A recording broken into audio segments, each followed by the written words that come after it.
আপনি কি জানেন আপনার প্রতিদিনের খাবারই হতে পারে আপনার ওষুধ, আর ভুল খাবারই হতে পারে আপনার রোগের শেকড় বা উৎস।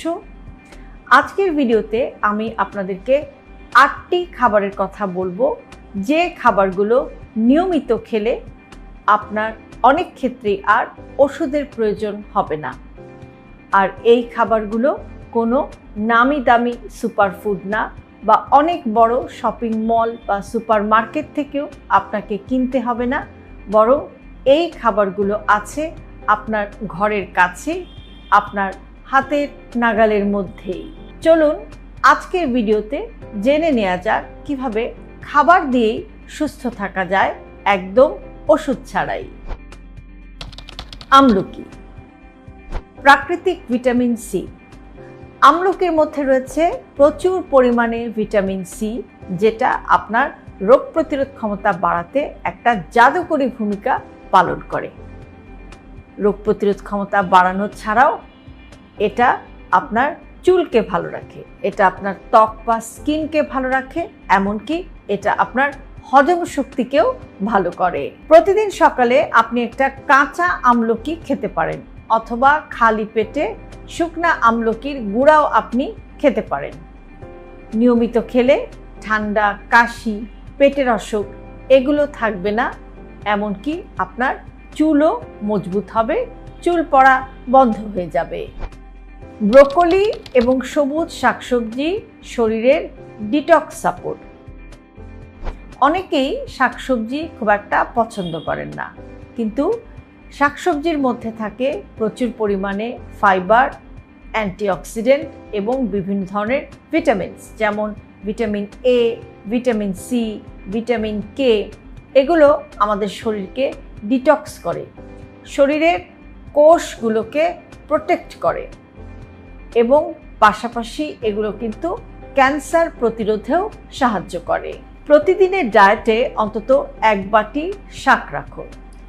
সবুজ শাক যেমন পুঁই শাক, পালং শাক, মূলা শাক, এছাড়াও লাল শাক হতে পারে, কিংবা ব্রোকলি আপনি খেতে পারেন নিয়মিত, যেগুলো কিন্তু আপনার রক্তচাপকে নিয়ন্ত্রণে রাখতে সাহায্য করে, পাশাপাশি কোষ্ঠকাঠিন্য বা কনস্টিপেশন থেকেও আপনাকে দূরে রাখতে এগুলো কিন্তু দুর্দান্ত কাজ করে। রসুন, একে বলা হয় হার্টের প্রাকৃতিক গার্ড।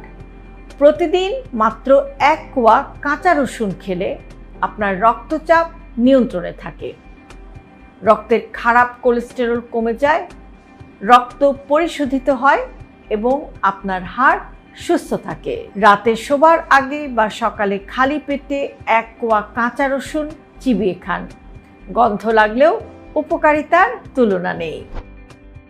ওমেগা 3 সমৃদ্ধ খাবার, ফ্যাট যেটা ভালো। ওমেগা 3 হচ্ছে এক ধরনের হেলদি ফ্যাট, যেটা আপনার হার্টের জন্য ভালো। এটা আপনার শরীরে প্রদাহ বা ইনফ্লামেশন কমায়, এমনকি এটা আপনার ব্রেইন ফাংশনের জন্য খুবই ভালো, বা ব্রেইনকে সুস্থ রাখতেও এটা একটা বড় ভূমিকা পালন করে। ওমেগা 3 ফ্যাটি অ্যাসিড আপনি কোত্থেকে পেতে পারেন? আপনি আমাদের দেশে যে সমস্ত ছোট মাছ পাওয়া যায়, অল সিজন আমাদের দেশে ছোট মাছ পাওয়া যায়, যেমন মলা, ঢেলা, পুঁটি, এগুলো মাছ থেকেও আপনি ওমেগা 3 ফ্যাটি অ্যাসিড কিন্তু পেয়ে যেতে পারেন। এছাড়াও বিভিন্ন ধরনের সামুদ্রিক মাছ থেকেও আপনি ওমেগা 3 ফ্যাটি অ্যাসিড পেতে পারেন। তাছাড়া বিভিন্ন ধরনের বাদাম, বীজ, এগুলো থেকেও আপনি ওমেগা 3 ফ্যাটি অ্যাসিড পেয়ে যেতে পারেন। এগুলো যদি আপনি আপনার খাবারে নিয়মিত রাখেন, তাহলে সেটা কিন্তু আপনার রক্তে খারাপ কোলেস্টেরলের পরিমাণকে নিয়ন্ত্রণে রাখবে, এবং আপনার রক্তচাপকেও এটা নিয়ন্ত্রণে রাখবে, উচ্চ রক্তচাপ হতে দেবে না। আর আপনার রক্তচাপ যদি নিয়ন্ত্রণে থাকে, তাহলে আপনার হাই ব্লাড প্রেশারের ওষুধও খেতে হবে না, এবং আপনার রক্তে খারাপ কোলেস্টেরলের মাত্রা যদি নিয়ন্ত্রণে থাকে, কোলেস্টেরল যদি বেশি না থাকে, যেটা খারাপটা, তাহলে কিন্তু আপনার হাইপার কোলেস্টেরলের ওষুধও কিন্তু আর খেতে হবে না। লেবু এবং মধু, এগুলো ন্যাচারালি আপনার শরীরকে ডিটক্স করে। সকালের শুরুটা যদি আপনি একটু লেবু আর মধু দিয়ে শুরু করতে পারেন, সেটা কিন্তু আপনার বডিকে রাইট অ্যাওয়ে ডিটক্স করবে, এমনকি আপনার হজমটাকেও ভালো করবে, পাশাপাশি এগুলো আপনার ওজনকেও কিন্তু নিয়ন্ত্রণে রাখতে সাহায্য করবে। সকালে ঘুম থেকে উঠে খালি পেটে 1 গ্লাস কুসুম বা হালকা গরম পানিতে আপনি সামান্য একটু লেবুর রস দিয়ে দিতে পারেন এবং এর সাথে আপনি সামান্য একটু মধু, যেমন 1 চা চামচের মতো মধু আপনি অ্যাড করে দিতে পারেন। এই কুসুম গরম লেবু পানিটা যারা ইনডাইজেশন বা হজমের সমস্যায় ভুগছেন সেটা ভালো করতে কিন্তু হেল্প করতে পারে। পাশাপাশি যারা ফ্যাটি লিভার জাতীয় সমস্যায় ভুগছেন, লিভারের ফ্যাটটা কমাতেও কিন্তু এই পানীয়টা হেল্প করতে পারেন। অনেকেই লেবু পানি নিয়ে একটু কনফিউজ করেন, বিশেষ করে অনেকে ভাবেন যে কুসুম গরম পানিতে লেবু দিলে লেবুর যে গুণগত মান বা কার্যকারিতা সেটা নষ্ট হয়ে যায়। এটা পুরোপুরি ঠিক না। লেবুর গুণগত মান তখনই নষ্ট হবে যদি আপনি অনেক বেশি গরম পানির মধ্যে লেবু দেন, কিন্তু আপনি যদি একটু হালকা গরম পানিতে লেবু মেশান বা একটু লেবুর রস দেন, তখন কিন্তু লেবুর গুণগত মান খুব একটা নষ্ট হয় না, বরং এটা আপনার বডিকে খুব দ্রুতই ডিটক্স করতে হেল্প করে, এটা আপনাকে এনার্জেটিক রাখে এবং পাশাপাশি এটা ওয়েট ম্যানেজমেন্টেও কিন্তু একটা বড় ভূমিকা পালন করে। আর এটা সার্বিকভাবে আপনাকে সারাদিন ফ্রেশ থাকতেও হেল্প করে। ছোলা এবং ডাল প্রাকৃতিক প্রোটিন আর ফাইবারের উৎস। প্রোটিন মানেই শুধুমাত্র দুধ, ডিম, মাছ, মাংস নয়। ছোলা, বিভিন্ন ধরনের ডাল যেমন মুগ ডাল, মসুরের ডাল, এদের মধ্যে রয়েছে যথেষ্ট পরিমাণে protein, fibre, vitamin B, iron ইত্যাদি। এগুলো আপনার শরীরকে শক্তি দেয়, আপনার হজম ভালো করে, পাশাপাশি এগুলো আপনার রক্তে হিমোগ্লোবিনের পরিমাণও কিন্তু বাড়ায়। বাদাম শক্তির সংক্ষিপ্ত উৎস। বাদাম, বিশেষ করে আখরোট বা ওয়ালনাট অথবা কাঠবাদাম বা অ্যালমন্ড, এগুলোর মধ্যে রয়েছে প্রচুর পরিমাণে হেলদি ফ্যাট বা ওমেগা 3 ফ্যাটি অ্যাসিড, প্রোটিন এবং অ্যান্টিঅক্সিডেন্ট। আপনি যদি প্রতিদিন মাত্র 1টা বা 2টো আখরোট খান অথবা 4টা থেকে 5টা ভেজানো কাঠবাদাম খান, সেটা কিন্তু আপনার শরীরকে সুস্থ রাখতে অনেক বড় একটা ভূমিকা রাখতে পারে, বিশেষ করে আপনার হার্টকে ভালো রাখতে, আপনার ব্রেনকে ভালো রাখতে, এমনকি আপনার স্কিনকে ভালো রাখতেও কিন্তু এই বাদামগুলোর একটা বিরাট বড় ভূমিকা রয়েছে। এই বাদামগুলো নিয়মিত খেলে এগুলো আপনার স্ট্রেসকে কমিয়ে দিতে পারে, আপনার ঘুমের সমস্যা থাকলে সেটাও চলে যেতে পারে এবং অনেক ক্ষেত্রে মাল্টিভিটামিন জাতীয় সাপ্লিমেন্টের আর প্রয়োজন নাও হতে পারে। মিষ্টি আলু বা sweet potato diabetes friendly carb. সাদা ভাত বা সাদা আলুর তুলনায় মিষ্টি আলু রক্তে খুব দ্রুত গ্লুকোজের স্পাইক হতে দেয় না বা রক্তে গ্লুকোজের পরিমাণকে এটা আস্তে আস্তে বাড়ায়।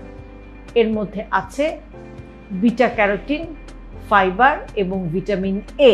বিকেলে একটা মিষ্টি আলু সিদ্ধ করে খান, ক্ষুধাও কমবে, ব্লাড গ্লুকোজও কন্ট্রোলে থাকবে। ডায়াবেটিস রোগীদের জন্য এটা খুবই ভালো একটা খাবার। তবে ডায়াবেটিস রোগীরা যদি খুব বেশি পরিমাণে মিষ্টি আলু খেয়ে ফেলেন, তখন সেটা কিন্তু ব্লাড গ্লুকোজের লেভেল বাড়িয়ে দেবে। কাজেই একেবারে পরিমিত পরিমাণেই কিন্তু এই মিষ্টি আলুটা খেতে হবে। আজকের ভিডিওতে যে 8টি খাবারের কথা বললাম, এগুলো আপনি যদি আপনার খাবারের লিস্টে নিয়মিত রাখেন, তাহলে এমন হতে পারে যে অনেক ক্ষেত্রেই আপনার আর ওষুধের প্রয়োজন নাও হতে পারে। আমরা সাধারণত কতগুলো কমন সমস্যার কারণে নিয়মিত ওষুধ খাই অনেকেই, যেমন আমাদের গ্যাস্ট্রিকের সমস্যা হয়, আমাদের হজমের সমস্যা হয়, অথবা ঘুমের সমস্যা হয়, কিংবা দেখা যায় যে আমাদের ডায়াবেটিস জাতীয় সমস্যা অথবা রক্তে ব্লাড সুগার বেশি, কোলেস্টেরলের পরিমাণ বেশি, খারাপ কোলেস্টেরল কিংবা উচ্চ রক্তচাপ, এগুলো কারণে কিন্তু আমরা রেগুলার অনেকেই অনেক ধরনের ওষুধ খাই। কিন্তু আপনি যদি আপনার খাবারের তালিকাটার দিকে একটু মনোযোগী হন, তাহলে কিন্তু দেখবেন যে খাবারে যে খাবারগুলোর কথা আজকে উল্লেখ করলাম, এগুলো যদি আপনি নিয়মিতই আপনার ফুড লিস্টে রাখতে পারেন, তাহলে দেখবেন যে আপনার এই জাতীয় সমস্যা কিন্তু আর নাও হতে পারে। যেমন এই ধরনের খাবারগুলো যদি আপনি রেগুলার বেসিসে খান তাহলে এমনও হতে পারে যে আপনার ডায়াবেটিসের সমস্যা নাও হতে পারে, আপনার উচ্চ রক্তচাপ নাও হতে পারে, রক্তচাপ কন্ট্রোলে থাকতে পারে, অথবা আপনার রক্তে কোলেস্টেরল সবসময় একটা ভালো অবস্থায় থাকতে পারে, খারাপ কোলেস্টেরলের পরিমাণ নাও বাড়তে পারে। এছাড়া আপনার ঘুম ভালো হতে পারে, আপনার হজমের প্রবলেমগুলো নাও হতে পারে, ইত্যাদি নানাবিধ যে সমস্যাগুলো আমাদের নিয়মিত হয় সেগুলো অনেকটাই কিন্তু নির্ভর করে আপনি কোন খাবারটি খাচ্ছেন। আপনার খাবার কিন্তু একটা বড় ভূমিকা রাখে আমাদের এই ধরনের অসুস্থতায় ভোগার জন্য বা আমাদের শরীরে এই ধরনের অসুখ বিসুখের জন্য।